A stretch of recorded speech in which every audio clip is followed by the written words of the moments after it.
Common Ground with Jane Whitney is sponsored by Clearview Energy and Glenmead.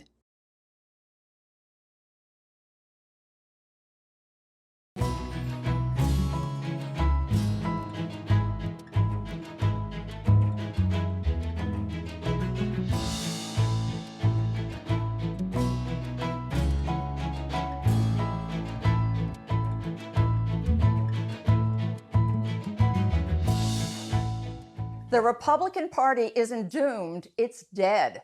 The party of Lincoln isn't about conservative ideals anymore and has morphed into a malign force that's endangering our democracy. So say the critics. But not so fast, say GOP fans. Republicans are reaping the rewards of an electoral juggernaut they've built over 40 years, and they're favored to flip Congress during next year's midterm elections. Here to talk about whether the party's over or on a roll are four top political strategists. Kristen Soltis Anderson, a leading Republican pollster and columnist. Matt Dowd, political commentator and campaign strategist. Robert Gibbs, former White House press secretary for President Barack Obama. And Tara Setmayer, former GOP Congressional Communications Director. And you are the perfect panel to tackle this topic today. Tara, I'm going to start with you. We're going to get into a more granular analysis as to what's going on with the GOP. But first, let's start with the top lines. You were a loyal Republican for 25 years. And then after the 2020 election, suddenly I see you giving a very personal, emotional renouncement of the party and basically saying, even though you thought you might stay to keep them accountable, that you were getting out. What was the tipping point for you? Well, thank you so much for having me, Jane. This is an important conversation because there are, I think, many of us who are right of center that feel politically homeless in this day and age with the direction and the path that the Republican Party has chosen to take in the era of Trump and post-Trump's presidency. And for me, the decision to finally step away where I felt that the party was irreparable was once Donald Trump went out on election night and claimed election fraud, where we know that there wasn't any, and started this really destructive big lie, questioning and undermining our election integrity. And Republican leaders who know better, the McConnells, the McCarthys, the people who have been around a long time, enabled him. They did not chastise him. They did not rebuke it. They allowed him to get away with spreading this big lie, which we saw ultimately culminate with a violent insurrection on the Capitol on January 6th. But that seemed to me, throughout the era of Trump, obviously, I saw a lot of hypocrisy and disappointing decisions by Republican leaders who, like I said, I spent over 25 years in the party, who I thought would have provided more guardrails for what Trump was doing. But their pure political power and desire for that clearly overtook any set of principles they claimed to believe. But I thought, okay, I can perhaps make a difference from within.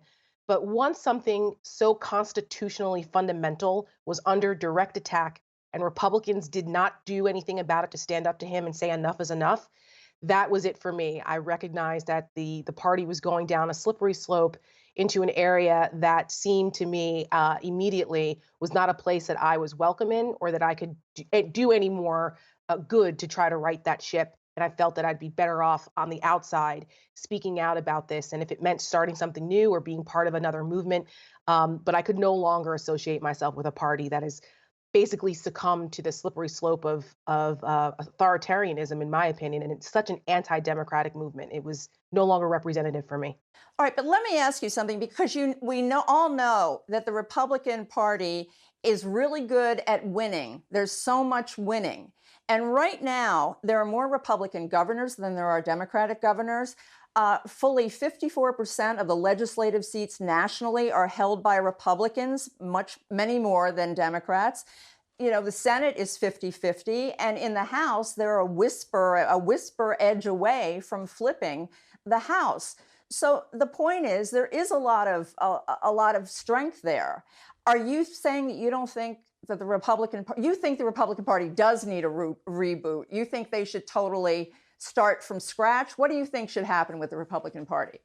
They are, right? Republicans are much better at winning and messaging and creating a sense of urgency and fear and ginning up their base. We saw that. And it's not necessarily about policy anymore. The party's become this mechanism of fear and division, us versus them. And they're doing this under the what I think is the perverted auspices of patriotism, which it isn't. And but they're very good at it. And unfortunately, for anything to change in a political environment, the only repudiation is losing at the ballot box. And that, even though Right. Trump Right. may have lost in November, Trumpism did not. And because it wasn't fully repudiated at the ballot box, the Republican Party has felt that they can still hitch their wagon to this, which I think is dangerous and poses an existential threat to our democracy. And in my opinion, the current Republican Party, it should be burned to the ground because it does not represent what the Republican Party of Lincoln or of Reagan or even of Bush, for goodness sakes, represented anymore. And I'm not quite sure how you wrestle that back from these dangerous underpinnings within the party now that it's now more the party of Trump and going in that direction, as opposed to the party of Reagan or Lincoln or what it was originally founded on. Matt, we've got one burn to the ground from Tara. I'm going to ask you because you've been on both sides of the aisle. Most recently, let me just talk about the fact you were attracted to President George W. Bush because of his uniter, not a divider theme. And so you helped him win the White House. You helped him win a second term.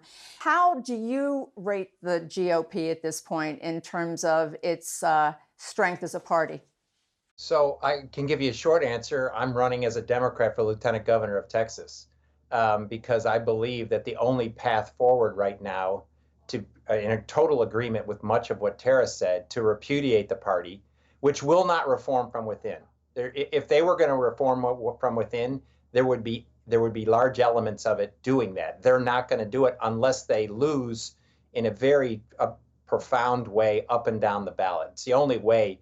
If we want a other political party that is a conservative party that's enlightened, like we used to have, the only way they're going to get there is not from reform from within, is to lose badly enough that they know they have to change from where their current trajectory is. And so I thought January 6th was a crucial moment in our country's history. I think it's the greatest attack on our democracy since the opening shot of the Civil War. And that was bad enough. But then the Republicans' response to that, which is hold no one accountable, enable the situation, and do that. And I think we have to separate two things. I think we have to separate where the country is and where Republicans are. Republicans are dead even in this country on holding power. That's a fact. They're dead even on holding a power. The country's not there. The country as a whole is not there. The Republicans haven't won a popular vote victory since I did Bush's campaign in 2004. Right. The country is way over here. The problem is, and this is, I'm sure, a conversation we'll have, the problem, which is why we're likely in a constitutional crisis, the way the system is currently operating, because of the sorting out of the American public in different jurisdictions and gerrymandering and all these other things, they can hold power even though their belief system and where they're at today is a minority belief system of where the country is. But they definitely hold 50% of the power in the country at an elected official level. They don't hold that 50% of the power in a broad expanse of the American public. Kristen, you wrote a piece talking about how at one point the Republican Party, we talk about the party of ideas, stood for strong defense, limited government, traditional social conservatism. And now there's something very different happening. The voters, Republican voters, want something different. Talk about what they want. When you ask Republican voters what issues are top of mind for them, you find issues like immigration, crime and safety, the economy, especially inflation tends to be something that Republicans talk about a lot these days because it's a primary reason why economic growth as we recover from the pandemic isn't being as felt by average Americans. Those are the kinds of issues that really animate Republican voters. A challenge the party has is that at the moment, you have someone like Donald Trump, who is a very prominent leader in the party, who still has the support of a large portion of the party. And he doesn't talk about those sorts of issues so much. He recently did a rally in Iowa where he stood up and had remarks that were sort of written for him all about those very issues that I just talked to you about: immigration, crime, China, inflation, et cetera. And yet all he wanted to talk about was the 2020 election and talking about the fiction that he would have legitimately won. And that's not actually an issue that I see in my research as being a top motivating issue for Republicans. It's true that a large percentage of Republicans do believe that the 2020 election wasn't valid, that Donald Trump should be the rightful president. But it's also not necessarily the top issue for them. One thing that I've done in a recent survey was ask Republican voters to rate whether various characteristics would make them absolutely more interested in voting for a candidate, absolutely less interested in voting for a candidate, or if it wouldn't matter at all. And the candidate qualities that were the most popular were that they would support an America First agenda on issues like immigration and trade, that they would fight vigorously against the Democrats, and that they would work to try to achieve things in a bipartisan fashion, which it's funny. Anytime, if you've been doing opinion research long enough, you see people hold views that you might think they're pretty contradictory. I think 2 and 3 on that list might not seem like they line right up. But toward the bottom of the list were things like agrees with Donald Trump that the election was stolen, has a personality like Donald Trump.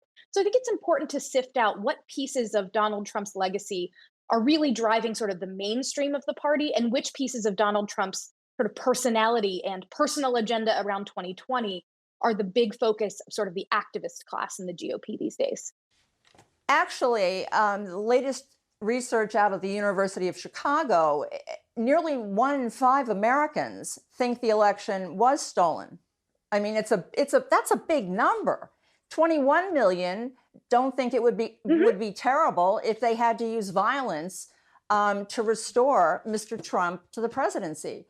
So, do you see that sort of influence in the polling that you're doing? Is that something that is top of mind for people? The winning seems to be top of mind for Republican voters.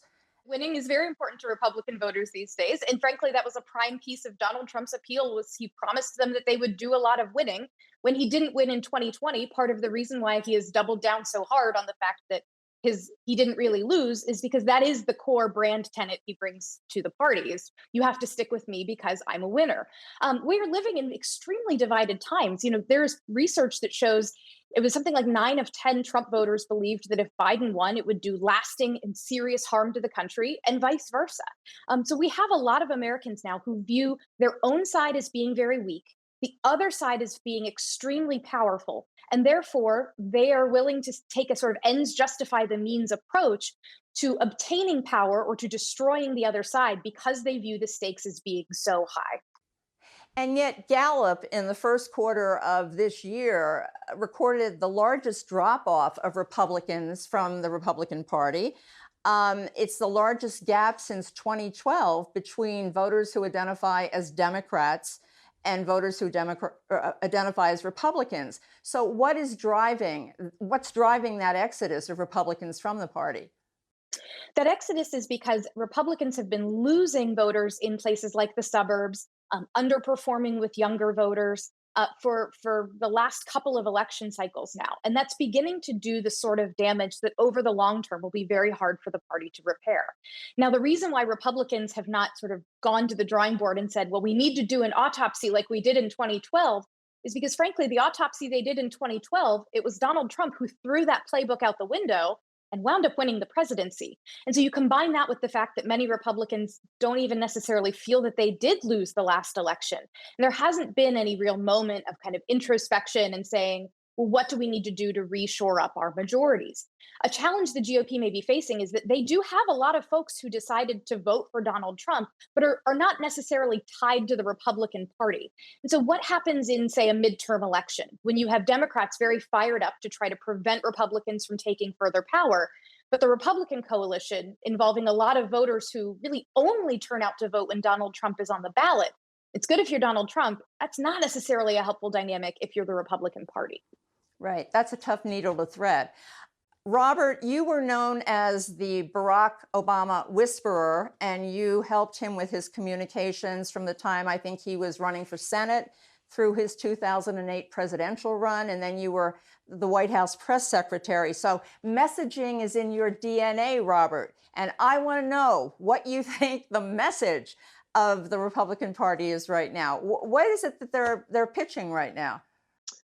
I think it's become an inward nativist identity politics party. I think, when you originally asked the question at the beginning of this, that sort of juxtaposed this idea that part of the left and maybe even part of the media thinks that Republicans are dying. I actually think it's exactly the opposite. I think they're pursuing a very purposeful strategy in order to accumulate power. Anything that helps them cobble together 50 plus one, even if it means being anti science, even if it means being against free and fair elections, even if it means suggesting either the 2020 election was stolen or intimating that in 2022 or 2024, if Republicans don't like the outcome of elections, they'll simply overturn them. So again, I think you're watching a very purposeful strategy by the Republican Party. I'm struck as I look through the arc of the time I spent or have spent in politics, and I think through Matthew was on this campaign with George W. Bush. The first policy speech he gave in 2000 was expanding the federal role in education, and he did it in inner city Los Angeles. Can you imagine anybody in the Republican Party giving that speech now? Would anyone dare to give that speech? John McCain believed deeply in climate change. Many people, John McCain and others, believed in comprehensive immigration reform. All of those things seem quaint now. None of those things are not only debated with inside of the Republican Party. If anybody holds those beliefs, chances are they're on their way to being out of the party or they've left the party.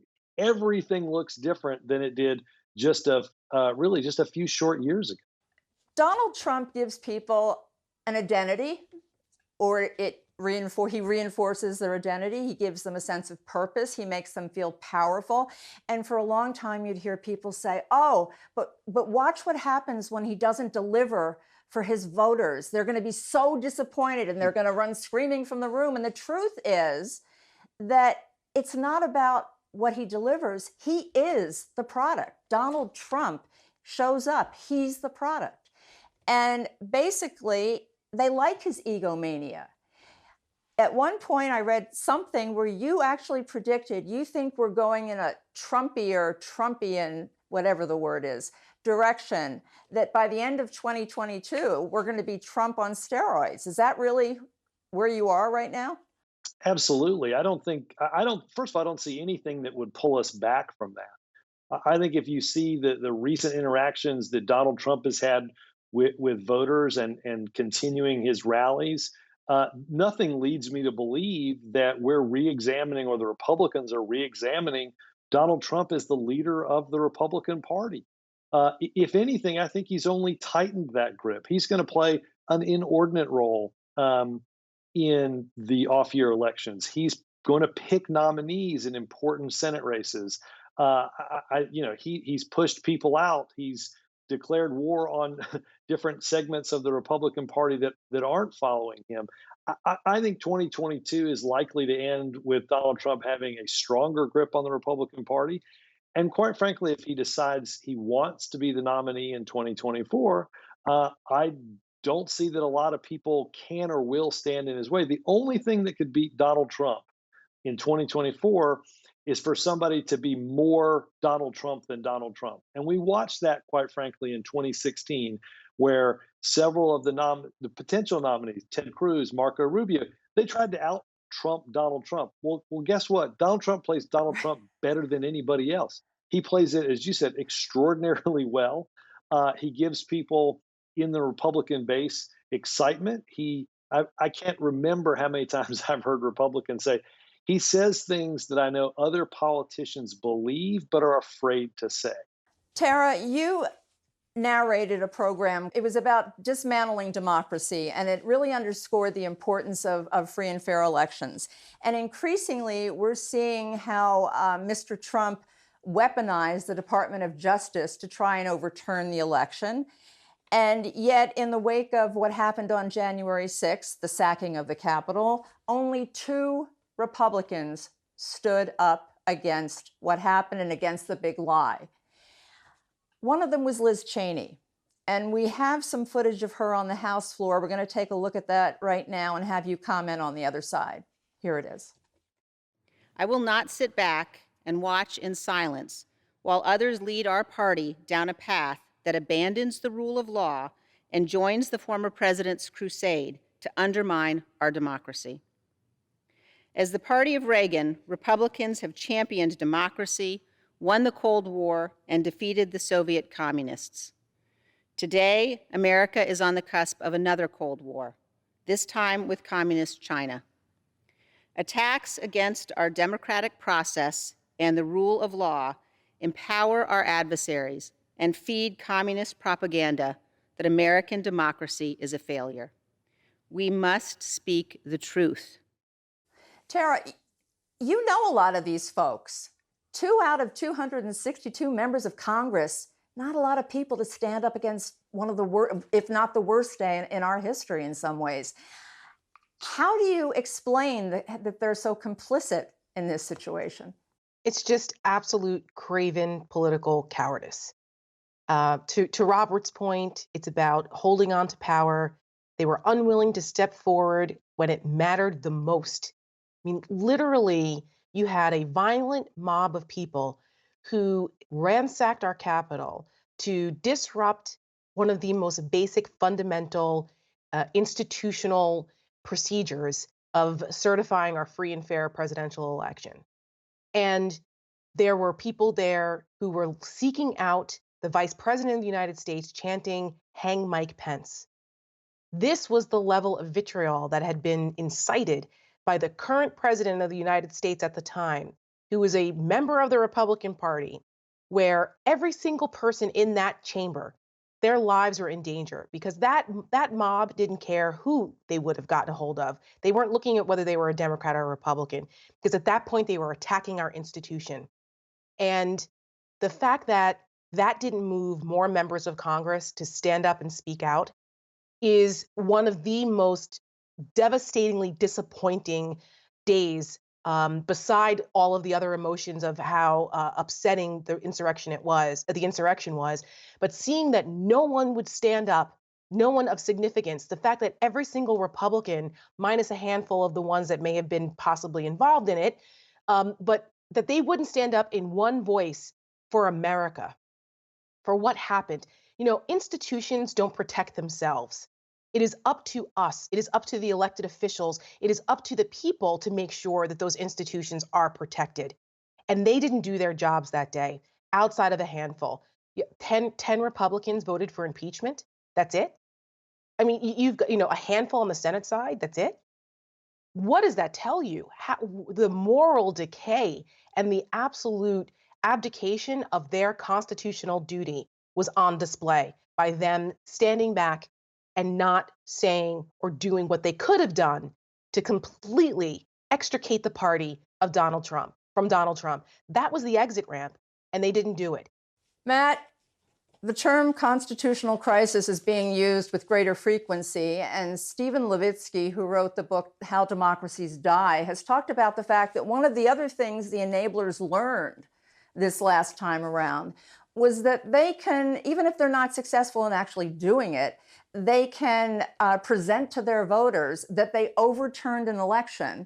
Not only will they be heralded for it, the voters will support that. So what does that mean for 2022 and 2024 in terms of constitutional crisis? Is this a runaway train? Can it be stopped? What do you think? Well, I thought at the time last year that 2020 was the most important election in our lifetime. I actually now believe that was true at the time. 2022, in my view, is more important than what happened in 2020. And the reason is because after all what happened and after January 6th and how Republican officials have responded to that in such an abject anti-democratic way, if they get reelected or take more power, it's only going to encourage them to keep going down this path. And my view is we're in the midst of this constitutional crisis because we now have one of the major legacy parties who holds, as we've discussed, all kinds of levers of power and could hold the U.S. House and the U.S. Senate in the aftermath of 2022, could hold both of those bodies, as well as you enunciated, various legislative bodies and governorships in this, even though it's a party that does not stand for where the majority of the country wants to go. And in a system where we're supposed to respect the minority, but the majority is supposed to actually be able to govern and have policy. We're no longer in a place where the majority can govern and have policy in this. That you can look at almost every single big issue that exists today where a near supermajority supports where the Democrats are. None of that's happening. None of that's happening. And so when you're in a system of government, a democratic government, where the majority can't even get done what they want to get done, it means we're broken. We're fundamentally broken. And the other part I want to add on to the previous conversation, this is not about policy at all. And I think an underlying thing that we don't talk about enough, this is not about policy, because Liz Cheney, who's hated now by the Republicans, agrees with all of the policies that supposedly Republicans stand for, including I'm upset about inflation, I'm upset about the border. The Republicans can't stand her. So if it was about policy, Adam Kinzinger and Liz Cheney and Mitt Romney would be heroes of the Republican Party. It's not. It's about a grievance, and I think the grievance is based in race, and I think the grievance and based is a changing diversity of the country. And so as the country has become multicultural, there is a segment of the population that can't stand that, And Donald Trump figured that out before any other Republican did. And Donald Trump channeled that in a way that was harmful, but in a way that was politically successful, as existed. We haven't seen that in our country. We haven't seen one party accumulate all of those sort of nativists and people that have that grievance into one political party and it take over a political party. This is the first time in our history that's happened, where they all gathered in one party. We've had elements of that in the two different parties, but they were sort of guardrailed out of it. We now have one party occupied by that. So when we talk about policy, we miss what's really happening at the core of this, which is a campaign of grievance because of a dissatisfaction by a group of voters in our country with a changing nature of society. And that's the scary thing about it. Kristen, after 9/11, 68% of Republicans had trust that the government would do the right thing. Today, that figure is 9%. Do you see anything in your polling that really speaks to the fact that people even care about that? Or is this just about raw power at this point? There are a lot of Republicans who do feel like they and their own side have less and less power in America these days. And they view the other side as both having the capabilities and intentions to do them harm or to take power from them. So, you can think about this is part of why Republicans have begun railing more against big tech, for instance. Their views that big tech now has an enormous amount of power. And back a decade ago, that power was not viewed as favoring one side or the other, but Republicans increasingly believe it is favoring Democrats. And so that's just one now added into the bucket of Republicans have long said that they feel the media is not in their camp. They have long said that Hollywood and sort of major cultural institutions are not in their camp. They have long said that higher education is not in their camp. And so now you have big tech and then also big business, the breakup between the GOP and business. If we're thinking about power in society, it's not just residing in the government. There's power in culture, there's power in technology, there's power in business. And in all of those areas, Republicans do feel a bit under siege. And when you feel under siege, as they're looking around, who do they want in their foxhole with them? They feel like they want someone who's going to be tough and be a fighter. And Donald Trump has presented himself as that kind of person. And I think you can see other Republicans who have latched onto that kind of message have tended to do quite well.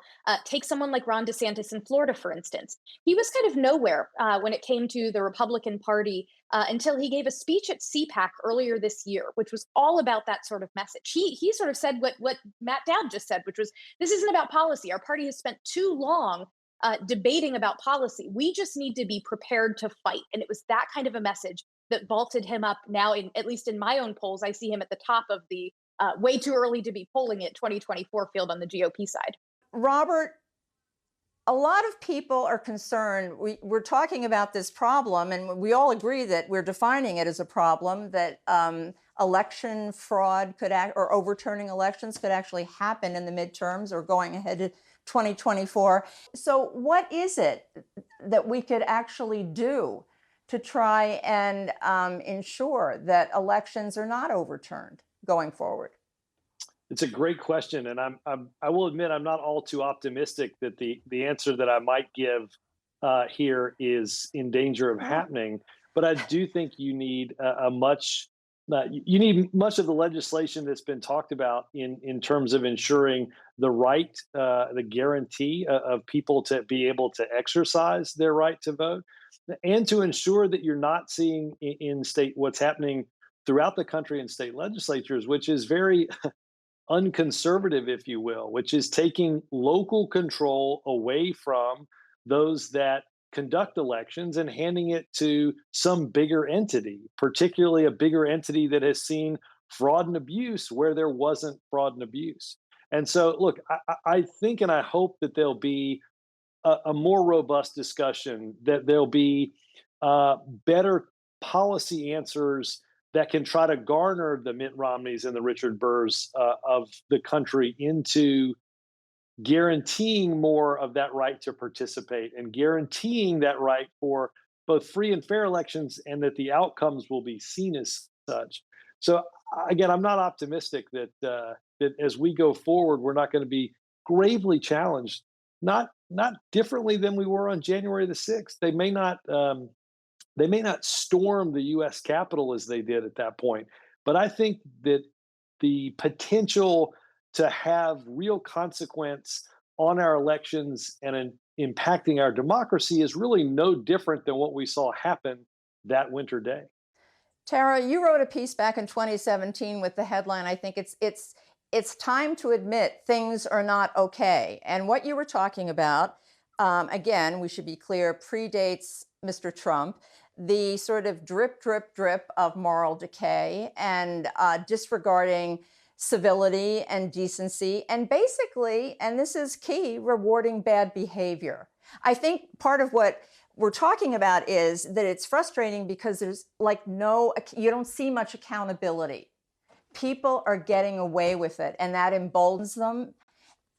But this notion of sort of rewarding bad behavior, when did things start to go off the rails? It's I'm sure there's lots of folks that will have different inflection points for them about where that happened. But Julian Zelzer wrote an interesting book called "Burning Down the House," where he talked about the influence that Newt Gingrich had in the Republican Party back in the '80s, and how he was laid the precursor really for the era of Trumpism that we are living through now, and the way that Republicans behave and use media and use political theatrics to get what they want. In the age of social media, you have this ability to have a mass information communication ability to spread information and do things where before you only had 3 major networks and then you had cable news, but you didn't have what the internet has given us now. And it's allowed folks to get away with being held accountable because you've been able to rally more and more people in your tribe to be part of that same thought process. And as long as that continues and people don't pay attention, I think what happens is there was a certain amount of political complacency that was going on in our country because we were prosperous and things were going all right. And then, the Trump era kind of jolted everyone into going, wait, oh my goodness, what has happened? How did we get here? And I always caution folks that, we get the government we deserve. We elect them. We hold them accountable. It's in our hands. So, where did it go off the rails? I mean, I think there's different places where you can point to rewarding bad behavior. But our culture, politics is downstream from culture.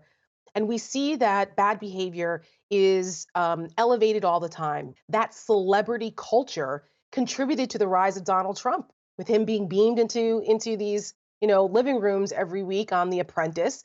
There was a certain celebrity. We reward celebrity bad behavior all the time.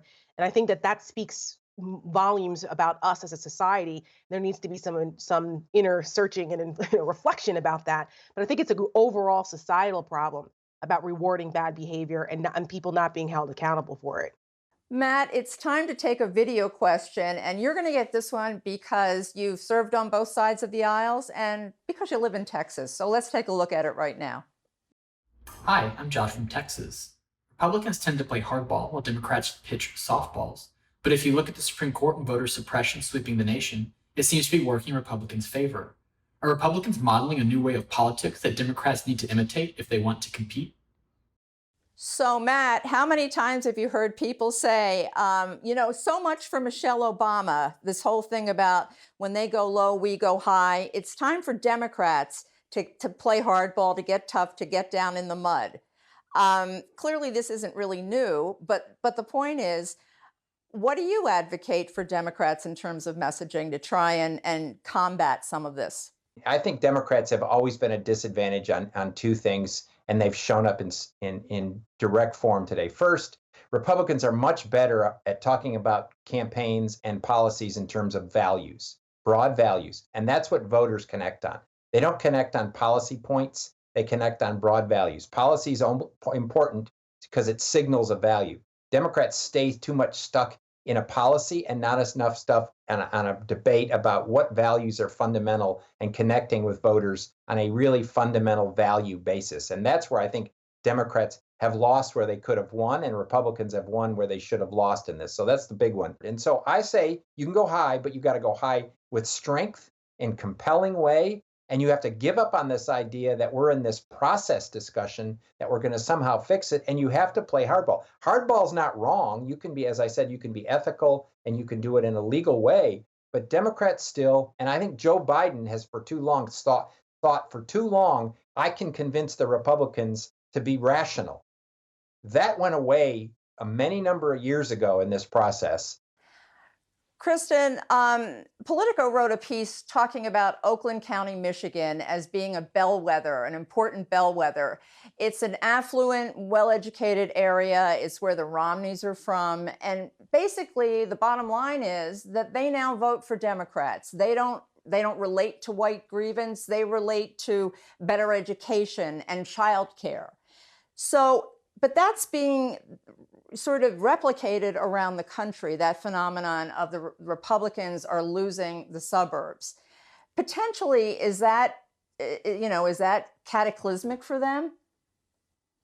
Republicans losing the suburbs is going to be a real challenge because even though you have redistricting coming up in the 2022 cycle and Republicans will control that process in many states, what we know from the census data that's already been released is that America's suburbs have been growing while rural America has been losing a share of its population. And so being a party that is primarily gets a lot of its electoral strength from rural areas just isn't going to be sustainable long term. And there's only so long that things like the way you carve districts or the sort of more rural advantage you have from the Senate, that'll only hold for so long. So if our nation suddenly is more polarized around density and education, that has a whole variety of consequences. And at the moment, Republicans do need to figure out how do you get a message across about issues like the economy, immigration, et cetera, that can both resonate with a sort of working class and rural community that with which Republicans have some strength, as well as those suburbs that used to be a big piece of the Republican coalition back a decade or two ago. Since you are the youth vote whisperer, everybody's a whisperer on this program today. You're talking about young people who did turn out in record numbers in 2020, and I know you researched and found that they really wanted to be part of the process, but they're not really voting for Republicans at this point. So we have a video question that goes to that, and Kristen, we'd like you to take first crack at it. Here it is.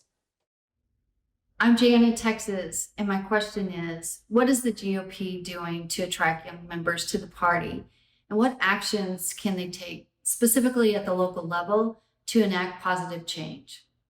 So in terms of what Republicans are doing to win over young voters, from my perspective, not enough. I've, as you noted, I've written about this for a while, that Republicans had actually done reasonably well with young voters in the 80s, even in the 90s, early to mid 2000s. But around the time Barack Obama comes on the scene, Republicans begin to lose young voters by huge margins. And that doesn't abate. We are still, the Republican Party still looking at losses of young voters of double digits. I think if Republicans want to have a chance with younger voters, the issues that they're currently talking to younger voters about are issues like free speech. That's a huge piece of, railing against cancel culture. You see that happen a lot on college campuses, that's kind of the big animating issue that draws young people into, say, campus conservative groups or their affiliates. But I also think climate change has to be a piece of this. You find on the issue of climate change, there's a really big generation gap between older and younger Republicans. Now, that's not to say young Republicans support the Green New Deal, but it does mean that they want their party not to have completely abandoned this issue and to put forward something that is in line with their own principles that nevertheless acknowledges the problem and tries to do something about it. Tara, I want to ask you, talk a little bit about the obstacles to growing the Republican Party. What do you see as the biggest obstacle they have to bringing more people in to their party? Well, first of all, unfortunately, the majority of what's coming out of the Republican Party as an establishment is not based in fact. It makes it difficult to see how that appeals to Matt Dowd's point earlier, how that appeals to the broader constituency.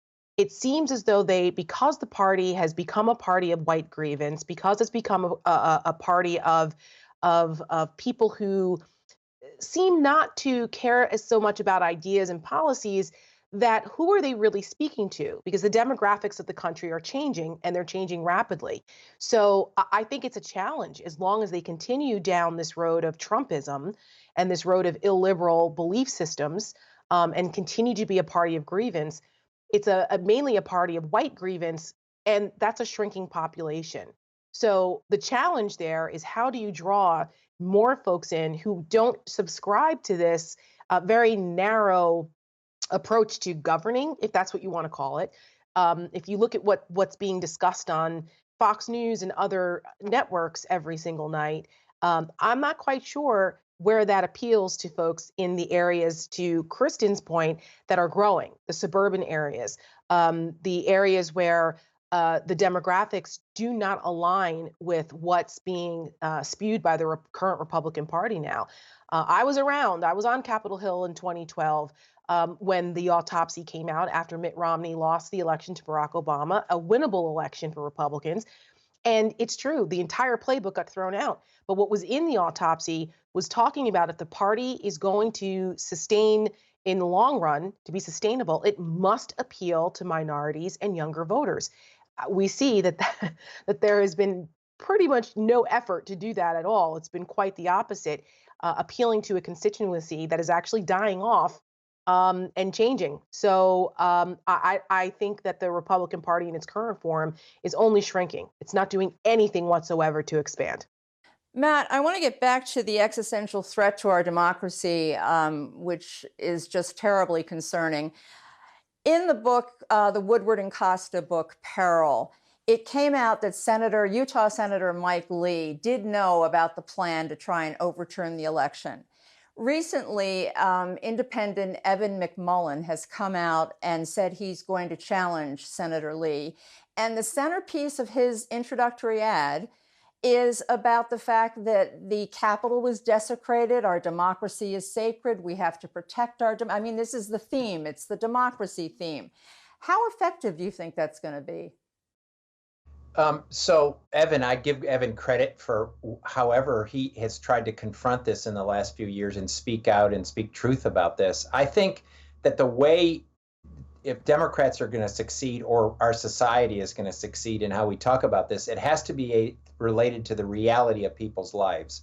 And I think just talking about it as democracy's in trouble, I don't necessarily think it relates to the majority of people in their life in that way, unfortunately. But I think you have to talk about it. Democracy and being in trouble means your voice is no longer going to be heard, which means you're no longer going to be able to have an impact on what's going on at the state capitol or at the U.S. Capitol. They're taking your power away from you. Your ability to hold any politician accountable when the democracy begins to fail goes away. And so I think it has to be tied completely to that idea that why are they doing this? What's the reason they're doing this? And they're doing this so they no longer have to be accountable to you. And it doesn't matter who you is. It could be an African American, it could be an Asian American, could be a white American, could be a rural American, could be suburban, could be urban. But I think in the end, the only way it really resonates in with the American public is you have to tie the failure of democracy as a broad thing to basically what it actually really means. And I think it means you as an average American is going to lose out on your ability to hold any politician accountable, no matter what color your jersey is, that you're going to lose. They're taking away your ability to hold a politician accountable, and therefore your voice is no longer going to be heard.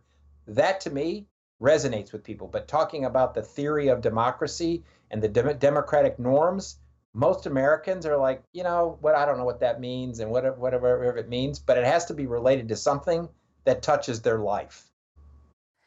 Robert, Mr. Trump got 74 million votes in the 2020 election, which was 11 million more than he got, the first time around. And he did it even though he'd been impeached twice and we have this horrific scourge of COVID. Do you think that the policy light, policy free GOP ever gets hip to the fact that maybe if they talked about childcare and climate crisis and racial inequality and things that do touch people's lives, that maybe that would make a difference in terms of building the party? I don't know, James, you'll ever see them get into every one of those issues. I mean, there's an existential crisis that comes with an aging electorate for the Republicans that will threaten. It'll take too long, but it will threaten their ability to govern and to win elections because simply their voters are not going to be around forever, and they're not expanding that party. Somebody said earlier, 7 of the last 8 national presidential elections, Republicans have lost the popular vote. What's interesting is, Right. are Republicans going to throw out that idea of having to change or needing to change the party, much like they did in 2012? Or, we had no discussion, as you said, in an election in 2020 in which congressional candidates did pretty well, Senate candidates did fairly well for the Republicans, but they lost the top of the ticket. There was zero discussion about, should we think about doing something different? In fact, it now looks like they're going to double down on exactly what happened in that race. But I think in the medium to long term, expansion of the party has to be something that GOP leaders are thinking about, and that will start with younger voters. Hard to believe that we are actually almost out of time and we're up to final questions at this point, but we are. And Tara, I'm going to start with you on this because I guess about 4 years ago, I remember hearing you talk about the spirit of the American people and the ability for us to pull together. And you expressed skepticism that we would get to the point where we would be so divided that it would be toxic. How do you feel? Do you have optimism left? You've got to give people hope. You've got to. How do you feel today? Listen, I'm going to say that at the time, 4 or 5 years ago, when I was still saying I was hopeful that Trumpism wouldn't take over, it's been disappointing and alarming on many, many levels. But what has been encouraging to me, and what I think is something that people should take away from this conversation, is that it isn't over yet. And we, the people, still have the power to make a difference.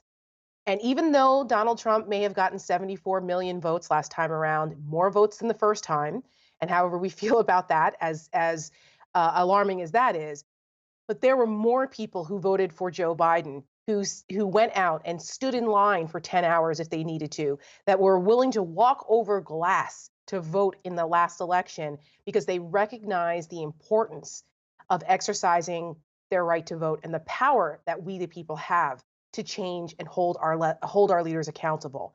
That's encouraging to me because we saw the largest voter participation that we've seen in this country in decades. So it woke people up. So I always say that one upside about the era of Trumpism is that it took a lot of people off the sidelines, and we see what's on the line now. Voting rights are on the line. Voting rights are so important. And on a state and local level, I think more and more Americans are getting involved and paying attention to what's going on because they do not want to lose this democracy. So the upside is more Americans are involved, more Americans are informing themselves and saying enough is enough. And I think that is incredibly important if we're going to protect our democracy, because like I said, institutions, democracy, our Constitution does not protect itself. It is up to us to be the guardians of our democracy, and we still have the opportunity to do that. Thanks for that optimism.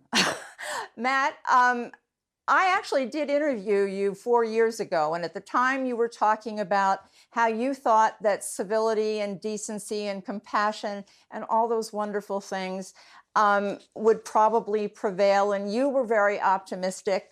And I know you have 4 children, and the question is really simple. Do you think your 4 children are going to live to see a more civil discourse in their lifetimes?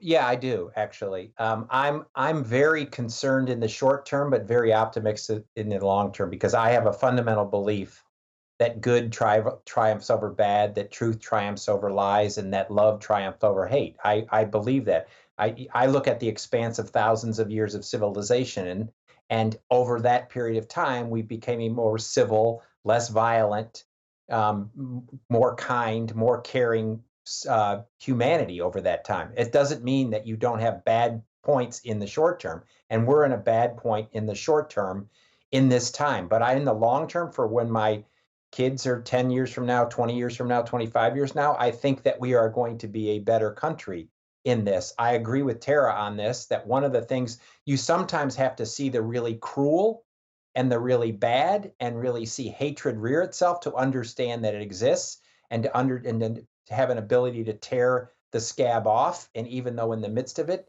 it hurts and it's harmful and we don't want to go through it, maybe we have to go through this to clean out a wound that has existed in American society for a long time that we haven't always addressed, that we haven't completely addressed in our society. And so in the short term, I'm incredibly concerned. In the long term, I have a fundamental belief, like Martin Luther King, the arc of justice.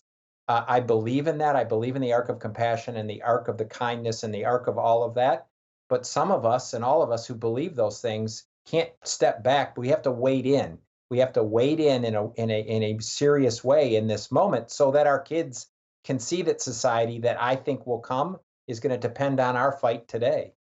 Kristen, what is your silver lining out of this chapter, which we all think it's the worst chapter in our history. John Meacham, who's been on this broadcast, says it's not, that, there have been worse times. What can you tell people that might give them hope? What I really cling to is the fact that we had a lot of our institutions very tested over the last year and a half, whether it's through the pandemic, with all of the challenges around the 2020 election.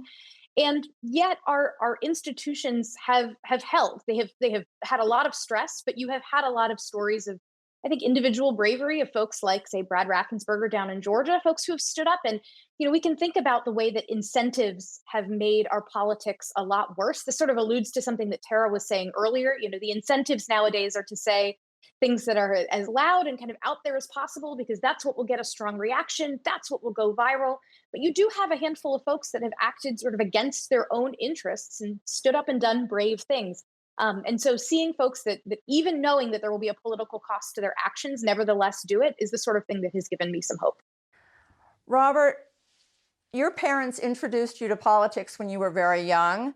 Reliable sources say that your mother didn't get a babysitter, took you to the League of Women Voters meeting where you were there taking it all in.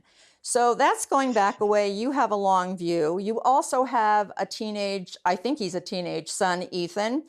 If he came to you, and this is the last word of the show, Robert, if he came to you and he said, I don't know, I'm not sure I'm going to vote in the midterms because I'm worried about whether or not they're going to be fair or whether there's going to be some, shenanigans going on that would sort of constitute fraud. What would you say to Ethan?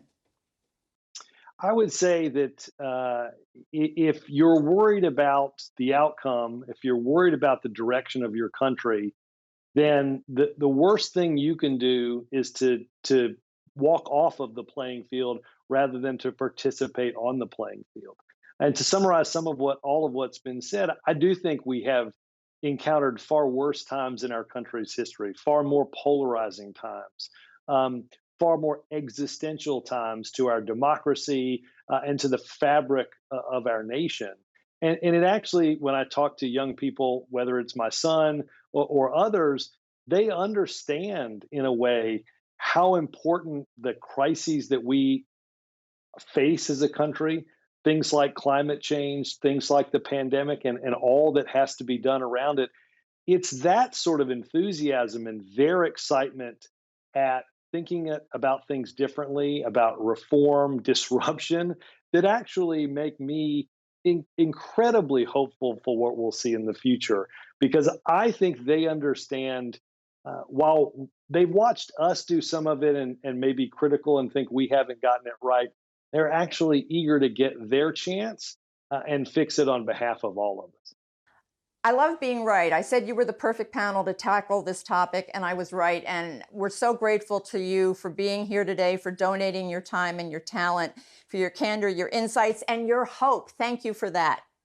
Thanks for joining us here today in the other Washington, Connecticut. Until we see you back here next time for Common Ground, I'm Jane Whitney. Take care.